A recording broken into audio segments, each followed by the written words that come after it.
Assalamualaikum everyone. I am making this video especially for CSS aspirants. जैसा कि आप सबको पता है कि सिर्फ 5 महीने रह गए, आज से 150 डेज बाद आपके बेसिकली CSS के एग्ज़ाम स्टार्ट होंगे। तो आइए देखते हैं कि हमारी अब क्या स्ट्रेटजी होनी चाहिए और देखिए जितना पढ़ना था हमने, जितनी बुक्स पढ़नी थी, जितने आर्टिकल्स पढ़ने थे, वो सब कुछ पढ़ लिए हमने। Now it's time for writing. अब हमारा जो फेज स्टार्ट हुआ है बेसिकली इसमें हमने एक्सटेंसिव राइटिंग करनी है और एग्ज़ाम स्पेसिफिक हमारी प्रिपरेशंस अब स्टार्ट हो जानी चाहिए। हमारे पास जितनी भी जो इधर उधर की नॉलेज हमने इकट्ठा करना थी वो हमने कर लिया। Now it's time for writing. Now it's time for smart studies. तो देखते हैं कि स्मार्ट स्टडी क्या होती है। देखें इस टाइम पे आपके 12 सब्जेक्ट्स हैं, ठीक है, और इन 12 सब्जेक्ट्स में आपने लिखना है basically you have to at least 8 sides for a single question. So 8 multiplied by 4 करें, 8 4s are 32. 32 sides लिखनी है आपने और उसके लिए फिर आपको क्या करना चाहिए? उसके लिए आपके पास एक एक्सटेंसिव प्रैक्टिस होनी चाहिए क्योंकि CSS में 35 मिनट्स में आपने एक क्वेश्चन करना होता है। तो आप इससे अंदाज़ा लगाएं कि आप एक प्रो होने चाहिए राइटिंग में। आपकी स्पीड एक नेक्स्ट लेवल की होनी चाहिए, अदरवाइज काफ़ी चांसेस हैं कि आप 1 या 2 क्वेश्चन आप मिस कर जाएं, और 1 या 2 क्वेश्चन मिस करने का मतलब ये है कि आप बेसिकली कंपटीशन में आ ही नहीं रहे बेसिकली। तो CSS बेसिकली है ही नाम कंपटीशन का, you have to compete with other people, ठीक है। एक तो ये चीज़ है। दूसरा आप अभी ये करें कि पास्ट पेपर एनालिसिस लें, कहीं से बने बनाए हुए और पास्ट पेपर के एनालिसिस लें या खुद अपना ChatGPT पे थ्रू एनालिसिस करें और उसमें देखें कि कौन से टॉपिक्स या कौन से क्वेश्चंस रिपीटेटिव आ रहे हैं। उसकी आप बेसिकली पहले आप ChatGPT से सर्च करें, वहाँ से अंडरस्टैंडिंग लें, उसके बाद अपने नोट्स उठाएं या ऑनलाइन कहीं पे नोट्स हैं उसको उठाएं या यूट्यूब से कोई वीडियो देखें। उसको देखने के बाद फिर आप अटेम्प्ट करें, ठीक है, उसी टॉपिक को, उसी क्वेश्चन को, और रोज़ एटलीस्ट आपके 6 आवर की राइटिंग होनी चाहिए आज से। अगर आपने टॉप करना है, अगर आपने फर्स्ट 20 पोजीशन होल्डर बनना है, वरना अगर आपने सिर्फ CSS for the sake of एक एग्ज़ाम आपने लोगों को बताने के लिए करना है तो फिर वो आपकी मर्ज़ी है। लेकिन अगर आपने टॉप करना है तो फिर ये स्ट्रेटजी आपको अपनानी चाहिए, ठीक है। अब प्रायोरिटीज़ देखते हैं। सबसे पहले तो आप इंग्लिश एसे पे फोकस करें क्योंकि इंग्लिश एसे ही ऐसा सब्जेक्ट है जो कि आपको फेल करा सकता है, आपकी जर्नी एंड कर सकता है। तो सबसे पहले आपने इंग्लिश एसे पे फोकस करना है, उसके बाद आपने इंग्लिश प्रेसी के पेपर को फोकस करना है, उसके बाद आपने इस्लामियात, और उसके बाद फिर जनरल साइंस एंड एबिलिटी। क्योंकि जनरल साइंस एंड एबिलिटी मैं इसलिए कह रहा हूँ क्योंकि एक तो इसमें नंबर आपके ज़्यादा आ सकते हैं ईजिली, और दूसरा ये कि आप इवन पॉक अफेयर या करंट अफेयर हिट भी होता है तो ये आपको पास करा सकता है। फॉर इंस्टेंस आप केस में 80 आ जाते हैं तो आपके पास फिर मार्जिन रहता है कि आप अगर पॉक अफेयर या करंट अफेयर हिट भी होता है तब भी आप पास कर सकते हैं। और दूसरा ये केस में आप थोड़ी सी मेहनत करके ईजिली 70+ मार्क्स ले सकते हैं। तो इससे मैंने इसको फोर्थ नंबर पर रखा है। जबकि आप देखते हैं कि इस साल इस्लामियात भी हिट हुआ है बड़े बुरे तरीके से, इसी तरह प्रेसी का पेपर हिट हुआ है। तो इस हायरार्की में और इस पैटर्न से आप प्रिपेयर करें। अभी स्ट्रेटजी आपकी होनी चाहिए कि आप सिक्योर करें सब्जेक्ट्स को। जो सब्जेक्ट्स आपको लगता है कि ये फेल की तरफ जा सकते हैं तो उसको प्रिपेयर करें। तो ये मैंने आपको एक ऑर्डर बता दिया है कि अक्सर जो हमारे पास डेटा है उसके मुताबिक ये सब्जेक्ट्स के चांसेस ज़्यादा हैं फेल होने के। तो एक तो ये आप करें। दूसरा, आप इंग्लिश एसे को आप कैसे करें? देखें, इंग्लिश एसे में कई सारी चीज़ें हैं। इंग्लिश एसे में एक आपकी ब्रेनस्टॉर्मिंग है। ब्रेनस्टॉर्मिंग आपकी बिल्कुल एक स्पीड की होनी चाहिए।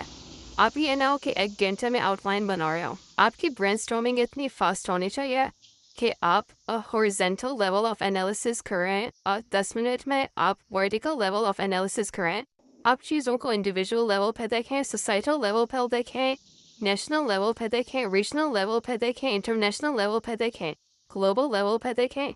इसी तरह आप हॉरिजेंटल लेवल में आप political, social, economic, technological, religious, psychological, philosophical, legal, administrative, legislative.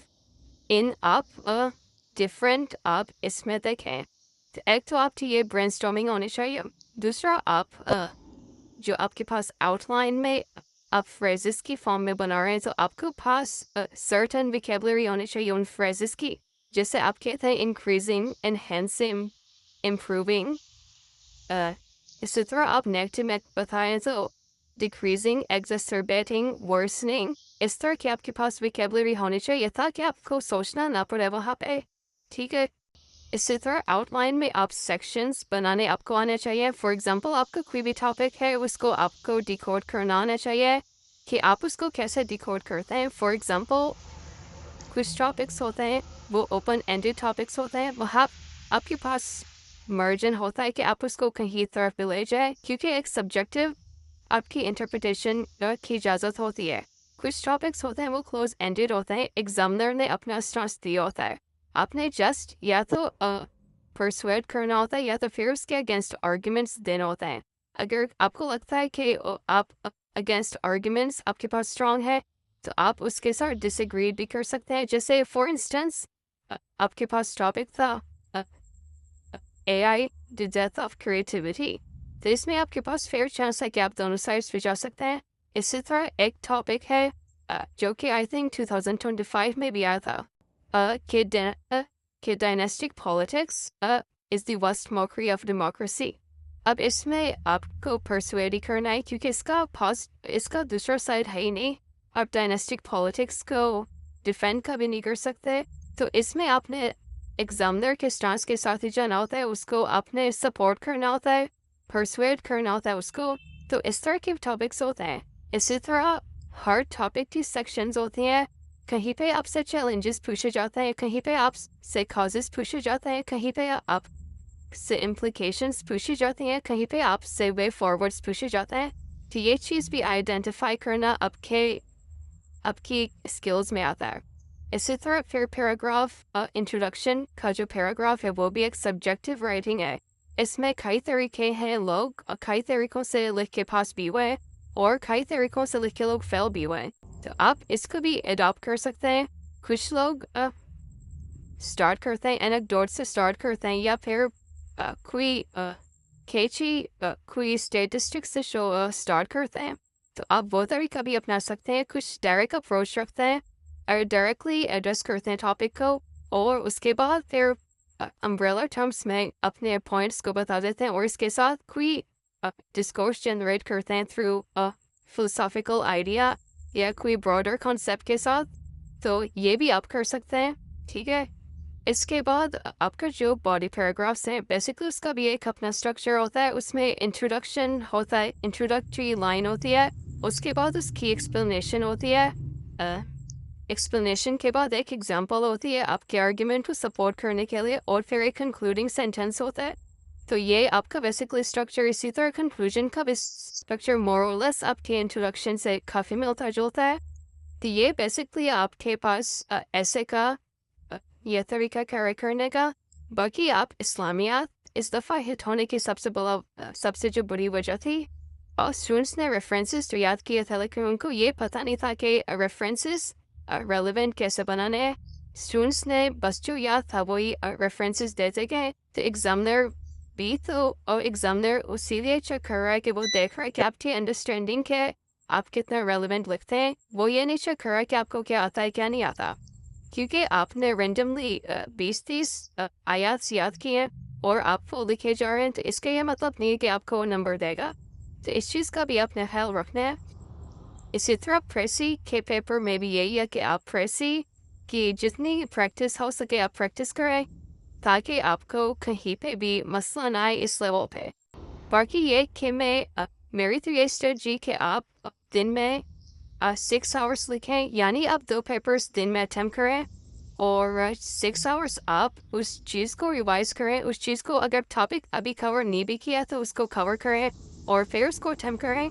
तो आज से आपको 12 आवर्स की स्टडी करनी पड़ेगी जिसमें 6 आवर्स राइटिंग और 6 आवर्स आप ٹاپک کو پریپیئر کر رہے ہوں تو آئی تھنک انشاءاللہ اگر یہ اسٹریٹجی آپ 150 ڈیز تک اپناتے ہیں تو میں آپ کو گارنٹی دیتا ہوں اگر آپ ٹاپ نہ کر سکے تو آپ فیل کبھی نہیں ہوں گے. تو ہوپ سو کہ یہ ویڈیو آپ کو اچھی لگی ہو اور مزید اس طرح کی ویڈیوز دیکھنے کے لیے ہمیں سپورٹ کیجیے, ہمیں سبسکرائب کیجیے, لائک کیجیے, شیئر کیجیے. بہت شکریہ.